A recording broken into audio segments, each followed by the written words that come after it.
Good evening, and welcome to the Ferguson Library. We are really extremely proud and thrilled to host the Jewish Historical Society of Lower Fairfield County. A year ago, the Ferguson Library received a National Endowment of the Humanities grant for preserving our history, preserving the history of Stanford. And part of the grant was not just we were going to be digitizing oral histories of Stanford residents, but also hosting programs such as this one. Tonight we are celebrating the Jewish settlement of Stanford and Lower Fairfield County, and in the future we'll be celebrating other communities and other milestones of our city. So I'm pleased to welcome Dr. Alyssa Kaplan.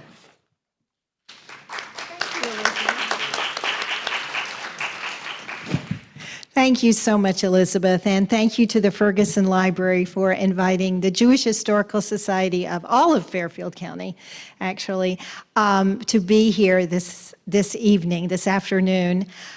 We started, actually, the woman who gave birth to the Jewish Historical Society is actually here with us tonight. Barbara, you want to stand? This is Barbara Hotz. And she was telling us the story that she applied for a grant as Barbara Hotz and the Jewish Historical Society of Stanford, which did not exist. But once people got involved with her interviews, once people saw her research, once people read her papers, they were impressed, as are we today. And Barbara went on to get her degree, PhD, right? No. Well, honorary PhD from us, and that was the beginning of everything. We still have those VHS tapes, and along with that, we have 200 newer interviews. We have a stack of documents, and we're looking for more. If there's anything valuable in your home that you'd like to make sure doesn't get thrown out by other members of your family, we'll be happy to keep it for you. Documents, maps, photos, immigration, wedding dresses, anything you can think of. We're happy to keep it our archives. We're located on State, behind the State Theater, thank you, Marcy, on Hope Street. And we are also located in the Jewish Community Center. We have a library of 3,000 books of Judaica, and we hear a lot from patrons of Ferguson Library because our holdings are listed in the Ferguson catalog. And often people will call us to say, do you have this book? Ferguson Library doesn't seem to have it in their system, but they've listed this place. Where are you and how do I get it? So we've made many new friends that way. So on many levels, Elizabeth, thank you so much for today and for all that Ferguson Library does to us. So the Jewish Historical Society is going to show you a video that we produced for a film that we produced for our 30th anniversary, which will knock your socks off. And that's just the beginning of a fabulous evening. We are going to be explaining to you, or really telling you the story from a very personal point of view. You think I dress this way all the time? Maybe I do. But we are going to be telling you 5 very personal stories. Each of these stories is a real story about a real person. And so it's not fake news. This is the real thing. And we are just bringing it to you in what we hope will be an interesting and perhaps even entertaining way. And we're very proud of our history here in Fairfield County. And you will see that Stanford has been a good place for people to live and to grow and to prosper. So we are very excited this evening to have a talented filmmaker, an Emmy award-winning filmmaker, Susan Sabrine, who will introduce our film, History. It's about us. Take it away, Susan.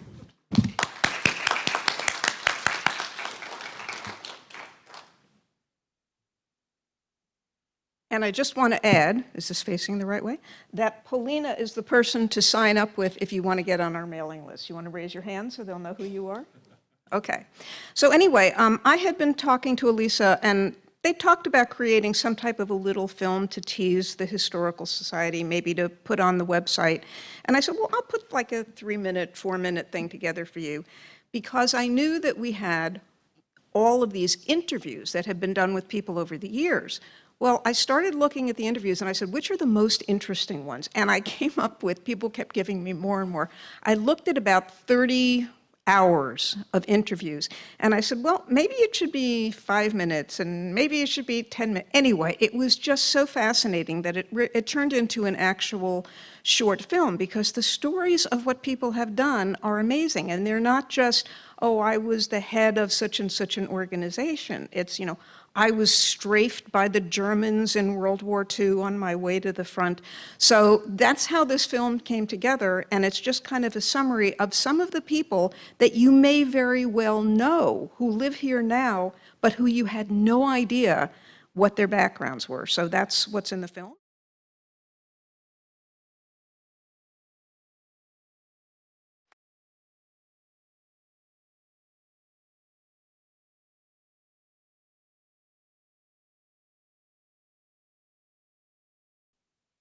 I'm a little prejudiced, but I think it's a great film. And thank you so much, Susan Sabrine. And now, as a former television and radio personality used to say, let's hear the rest of the story. I'd like to introduce you tonight to 5 people who came to Stanford at very different times with very different stories. So put your hats on and get ready to fly back in time.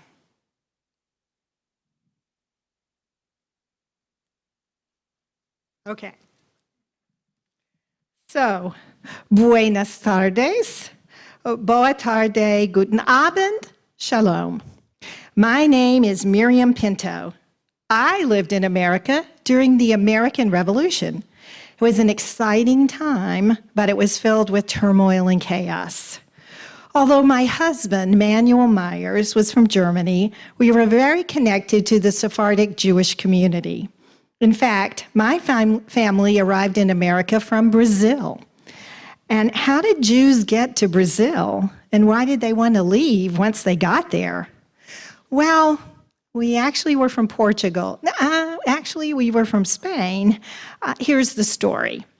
We Jews were forced to leave Spain in 1492, when Columbus sailed the ocean blue, as part of the Alhambra decree, which was the beginning of the Spanish Inquisition.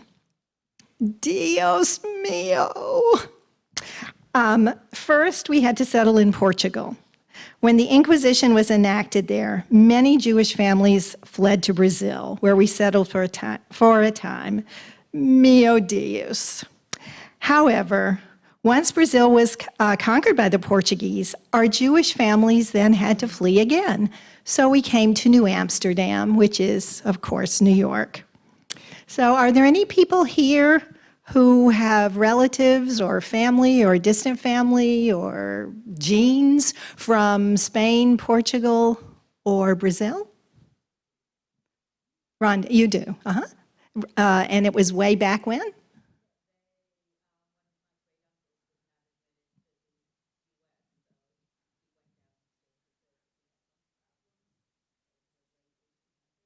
Okay, all right. So we made that trip about 200 years earlier, but okay. You may wonder what New York was like back in 1765. Actually, it was pretty good, especially for us. We were doctors, lawyers, business people, and we were building a good life for ourselves. When the conflict between the colonies and Mother England broke out, for the most part, we chose the Americans. We supported the Patriots. Over 100 Jews were officers in the American Army. We furnished soldiers and officers for the Army. We helped finance the Continental Congress, and we boycotted English goods. When the British occupied New York, life got to be a little dangerous, so we took refuge, guess where? We came to Connecticut, and we even came to Stamford in 1776. My husband, Manuel Myers, dear Manny, was a tobacconist and a distiller. I like both my cigarettes and my booze. He was that in New York, and he was president of the synagogue. Back in New York, he was so smart, he negotiated a loan for 350 degrees for our congregation.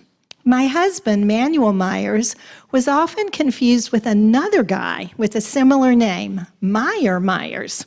And have you heard of him?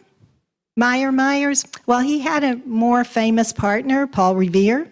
They were partners in the silversmith business. And he was actually a pretty nice guy. He actually came to Stanford, too, from New York. He didn't settle here at all, but he did sleep here one night. So I even brought some of his silver to show you. Isn't it lovely, my Paul Revere Myers silver? So when we arrived in Stanford, what was that like?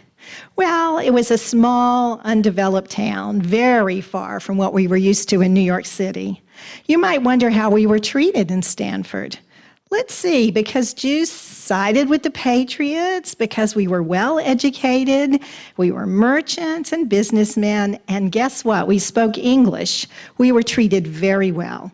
In fact, Isaac Pinto, one of my relatives on my side of the family, wrote one of the first Jewish prayer books in English, so here in America. So finally the war ended, and we Sephardic Jews wanted to be part of Jewish communities that were larger than the one here in Stanford. So we went to places like Boston and New York, and we joined those larger Jewish communities. That left room for the next wave of immigration, which came from Germany.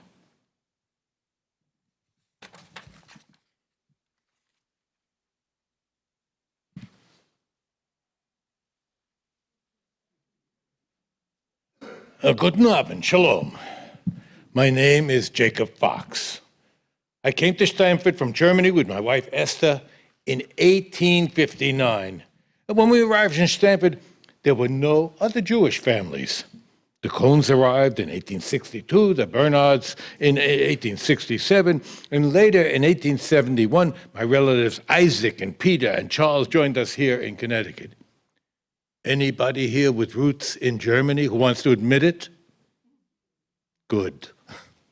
I'm by myself. What was 19th century Stamford like at the time? As you know, Stamford is one of the oldest cities in New England, only 30 miles from New York City. When we got here, it was a simple rural community with lots of farms and shops to support the farmers. Stagecoaches from New York stopped in Stamford on their way to Boston, and vice versa. Just before we arrived in the 1840s, the rise of the railroads happened. People could look back and forth to New York easily by train or even by boat. Downtown Stamford had two important streets making up the business section of the town, Main Street and Atlantic Street.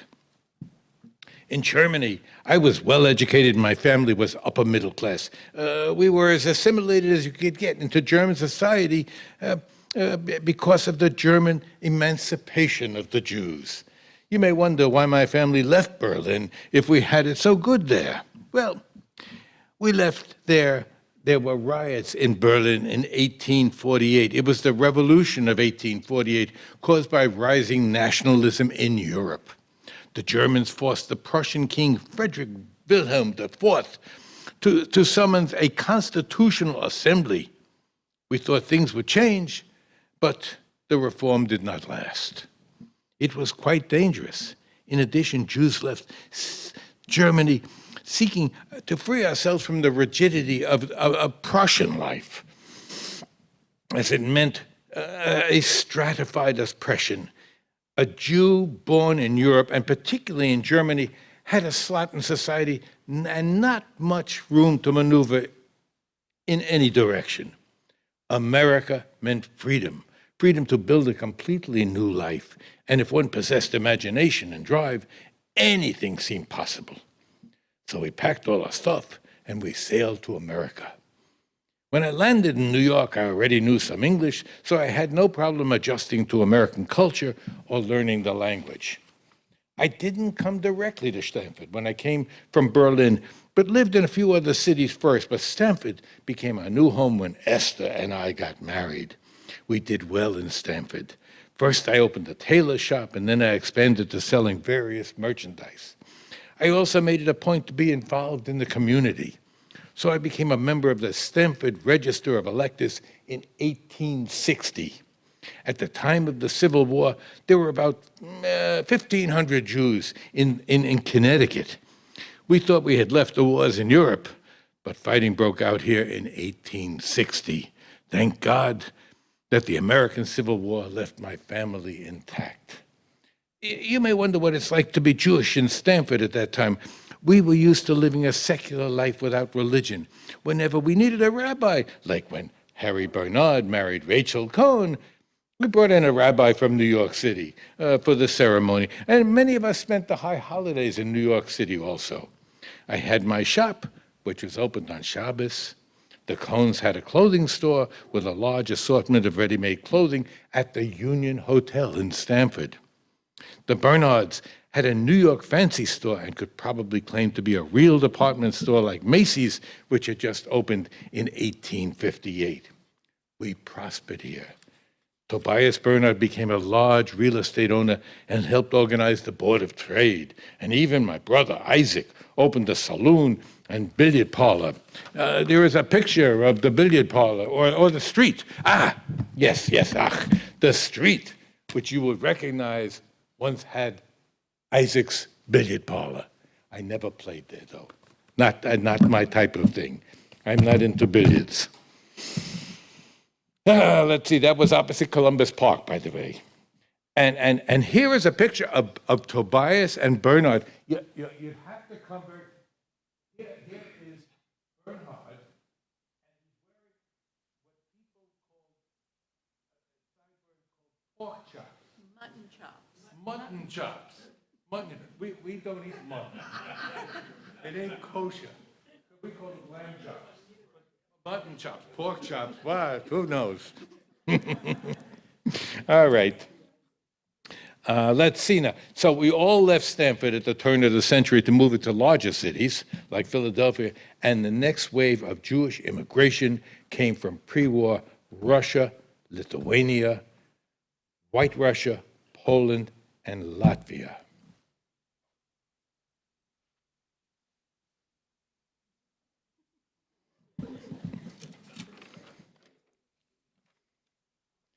Labes Varakis. Good evening, shalom. My name is Jacob Rosenblum, but you can call me Jacob. It's all right. I was the first Eastern European Jew to come to Stanford in 1880. I left my home in Lithuania because I was about to be drafted into the Tsar's army. You see, Lithuania was part of the Pale of Settlement controlled by the Russian Tsar. Who wants to serve in the army for 25 years? Jews could be drafted between the ages of 12 and 25. The Tsar promised Jews religious freedom in the army. It wasn't safe for any young man. Is there anyone here who may have come or whose family came from Lithuania or maybe Latvia? Yeah, lots of landsmen. Nice to see you all. When I arrived in America, I went to live with a relative in Pennsylvania. Although my father was a barrel maker, I had no trade. I went to New York City and peddled junk. Let's see, there is actually my junk peddling. Yeah. I had a junk peddler just like this. Maybe a better looking horse.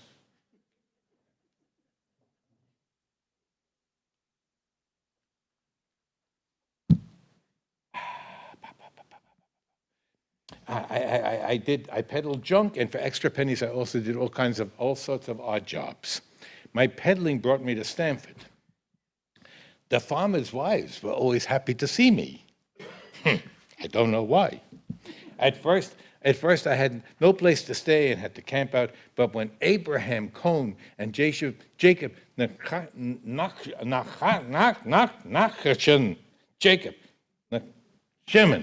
Jacob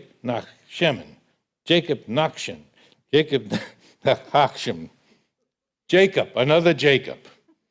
Actually, it was Joseph. I got too many Jacobs.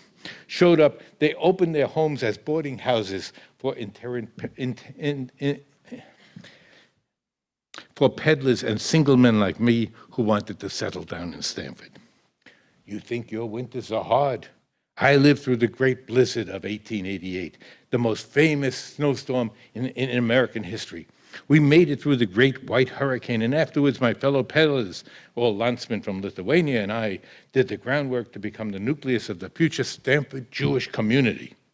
The locals thought we were illiterate, but we could all read and write Hebrew and Yiddish. Back home, we were devout Jews.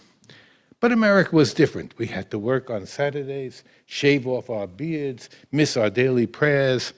A kosher meat and a nice chicken and a nice piece of pumpernickel was not available in Stanford. We had to go to New York City or even Portchester to get these things. However, we wanted to keep our culture. So we lived together on Canal Street, Pacific Street, and opposite the old railroad station in predominantly Irish neighborhoods near the center of town. As we did better economically and socially, we got married, had families, opened small shops, and became employees in small stores and factories. And Yale and Towns, that company, opened in 1868 in Stanford, employed hundreds of people. 1889 was a banner year. After the blizzard, there was a rapid Jewish population growth. So on September 7th, 1889, the town clerk records show the incorporations of Congregation Agudat Shalom, Society of Peace, just before the high holidays. We had paid off the debt for our Torah that July. One of the first things Jews tried to do when you move into a new place, but else, we bought land for a cemetery. In 1891, we bought 2 acres of land in Roxbury from Rebecca Fairchild for $175. We visited the land often and began removing some of those famous New England stones in order to build a wall. We also used some of those rocks as part of the foundation when we finally built our first synagogue. We had to wait, collecting nickels and dimes to raise $1,000 to build the land, to buy the land. In 1904, the cornerstone for the Grey Rock Synagogue was finally laid. The Grey Rock Synagogue. Thank you, my dear. My friend from Brazil. Thank you so much. That, I believe, is on Prospect Street. Yeah. Still there. I believe it became the Jewish Center and then became, yes, it's still there. It's still there. Finally, it was completed. It was quite a day. We had the opening ceremony in the presence of town officials, visiting rabbis. The entire Jewish community now numbered 125 families. A few months later, we completed the cellar, which soon became buzzing with activities. We were so proud of our Talmud Torah, our Hebrew school, which met for 2 hours every afternoon, except Fridays and Saturdays. We were able to educate our children. One of the most famous Jewish citizens moved here in 1906, Dr. Jacob Normoynton, another Jacob. Dr. Normoynton is here in his beautiful car, which may be a Model T convertible. Thank you so much, dear.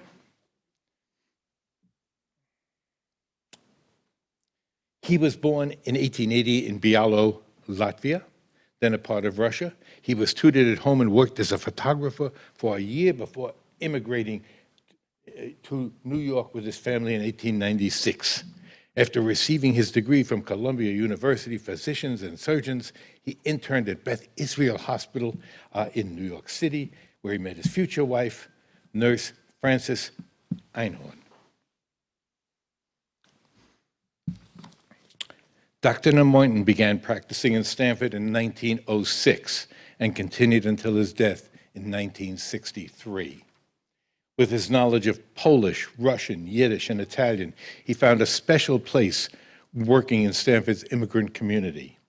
He often treated needy patients for little, if any, of his usual modest fees, as his goal was to help anyone who needed his services. Is there anyone here who was delivered by, who was cured by, who was soothed by Dr. Normoynton? 1, 2, 3. Any story? We haven't got a half hour. 30 seconds? Okay. Half hour afterwards.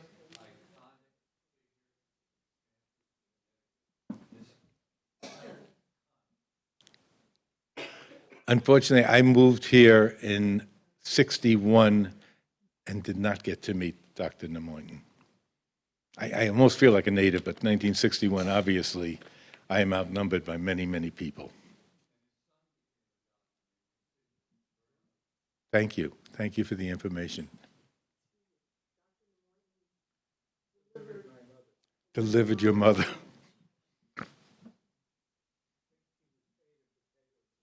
Oh, gosh.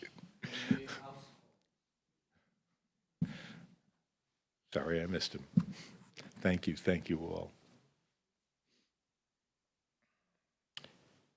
From this community of 125 Jewish immigrant families, we now have over 12,000 Jews living in Stanford today, approximately 10% of the population. From a traditional community with an Eastern European bent, we now have a diverse Jewish population as well as varied institutions: Reform, Conservative, Orthodox, Chabad, fraternal, and social action organizations. Jewish immigration slowed after the Immigration Act of 1924. The Johnson-Reed Act, which included the National Origins Act and the Asian Exclusion Act, was a U.S.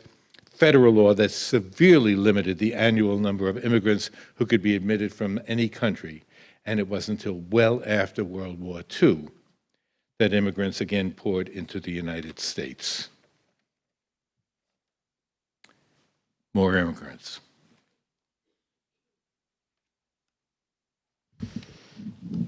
Dobre Večer, Guten Abend, Shalom, good evening. My name is Leah Steinberg, and I came to New York with my family on the General C.C. Ballou troop transport ship in 1950 from Germany. My parents survived the Holocaust by hiding in the woods of Poland for the duration of World War II.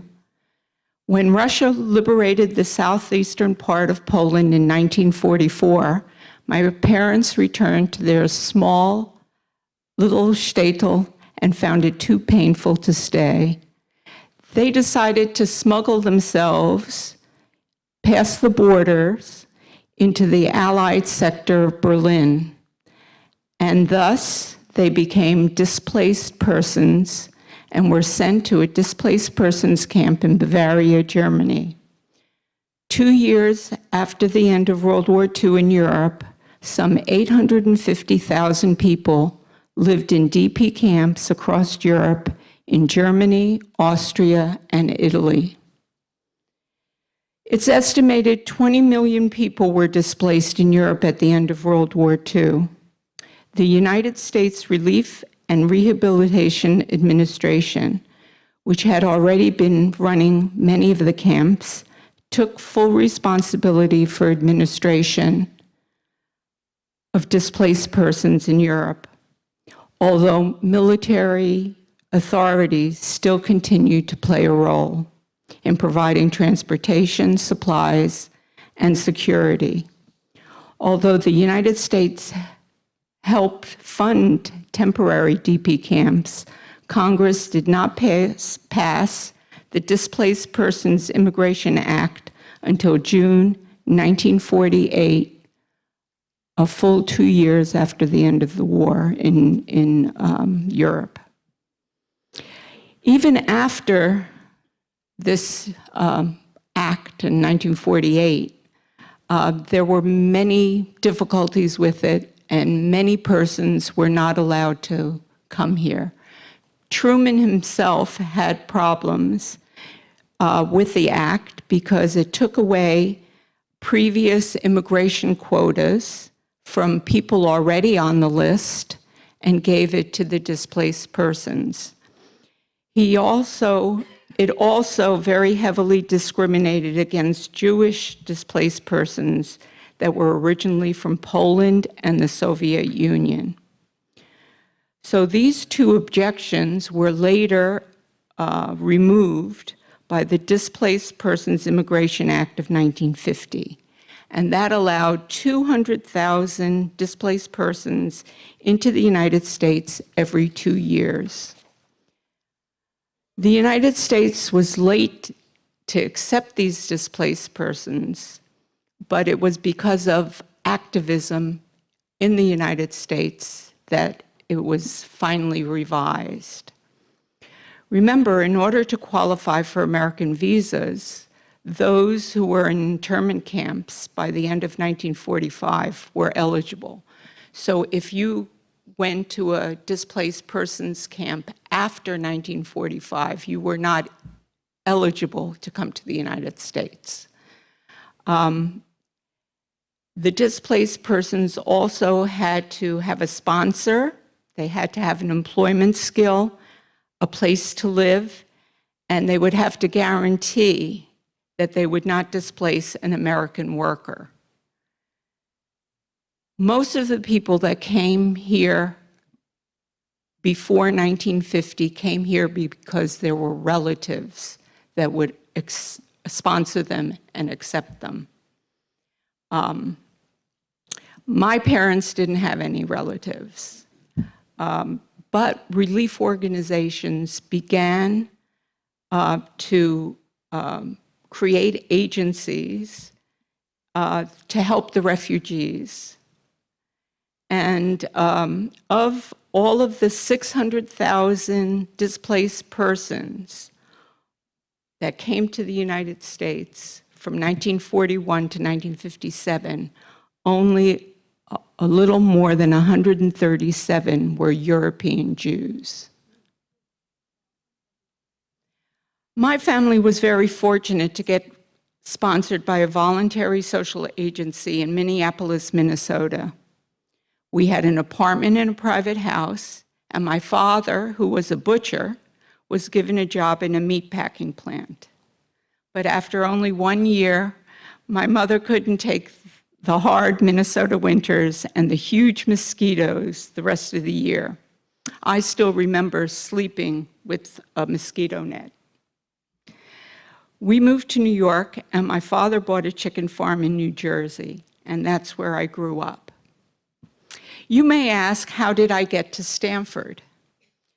I got married to a man who lived in Stanford, so I'm not a Steinberg anymore, but a Tillman. But moving here for marriage or work was not unusual. Many people moved here to work at IBM, GTE, Xerox, or in finance. How many people who are here today moved to Stanford for a job or because they got married? So there are quite a few of us. When I got here, there was already a vibrant Jewish community with 5 synagogues. Although when I lived at the Cove that first year, I had trouble finding Passover food until I found Newfield Avenue. I began to volunteer at the Jewish Historical Society after I retired, and today I'm the Vice President Administration, and I sit on the board. We are a volunteer organization, and so I would like to invite anyone who would like to volunteer to come up and see me later. Although my family was lucky to come to America after World War II, there were many Jewish people in Russia trapped behind the Iron Curtain.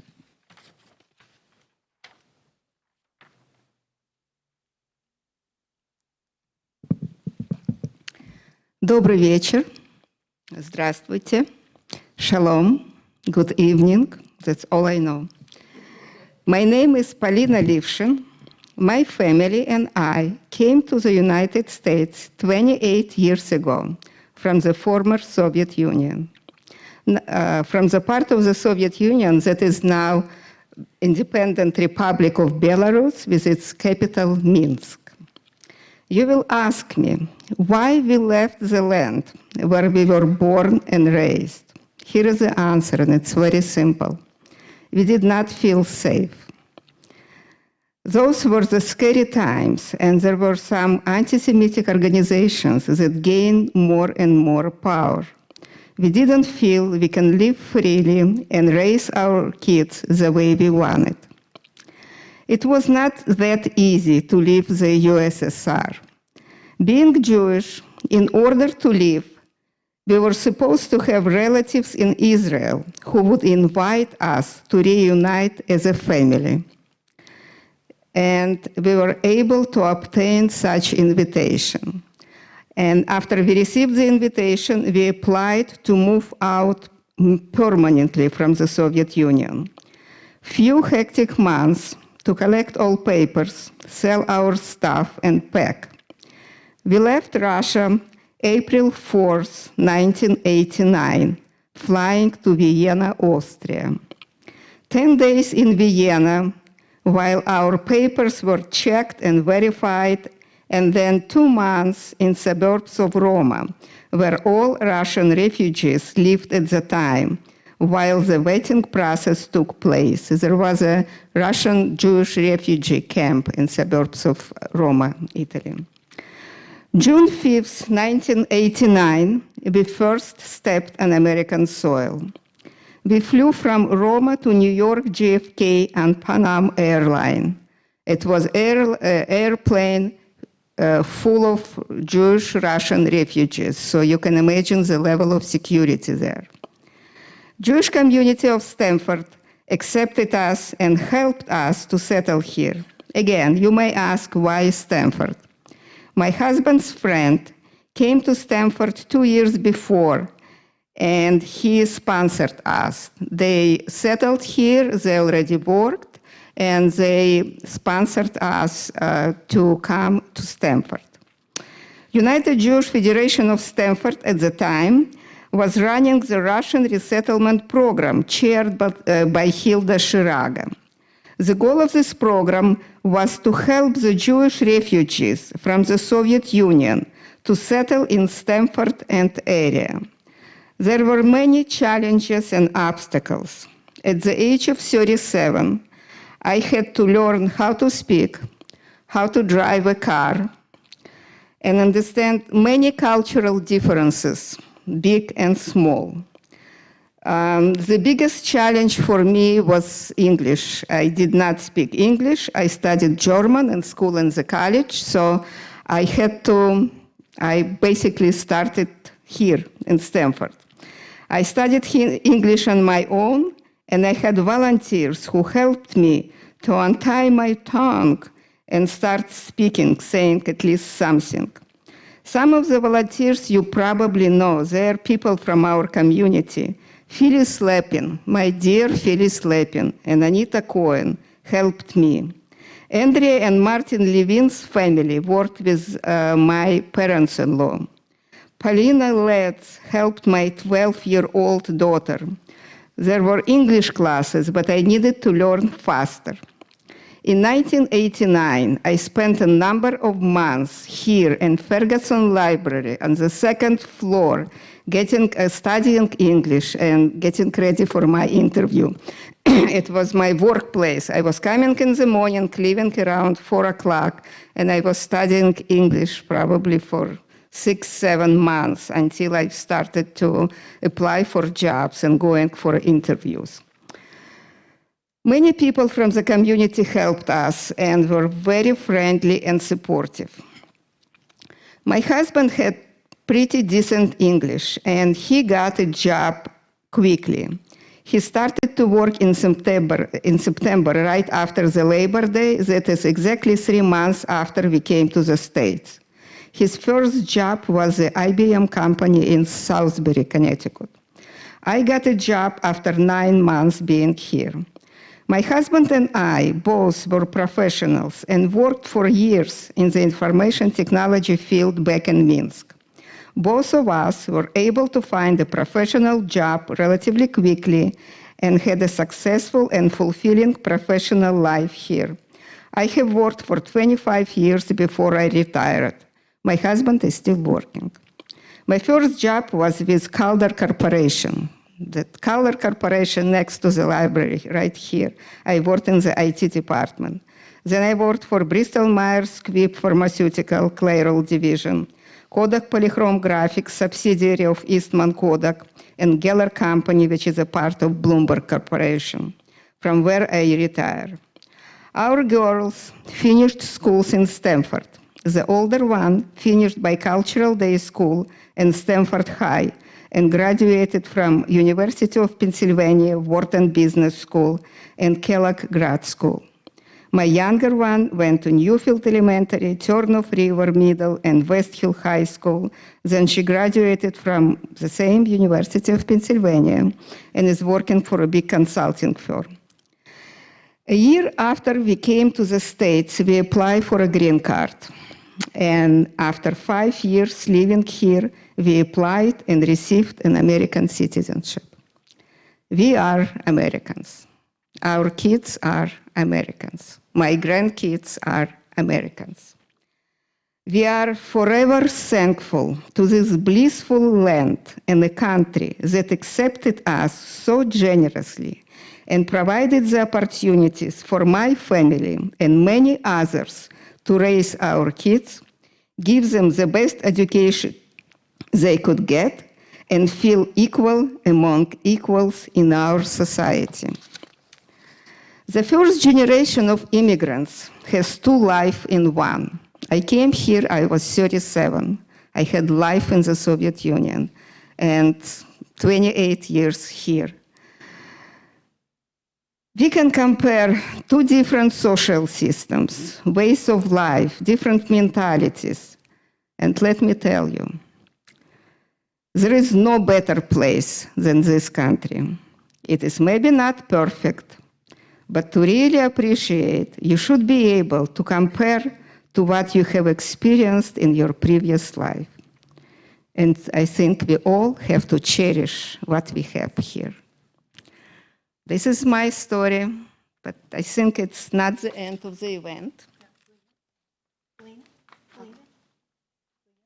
Jerry?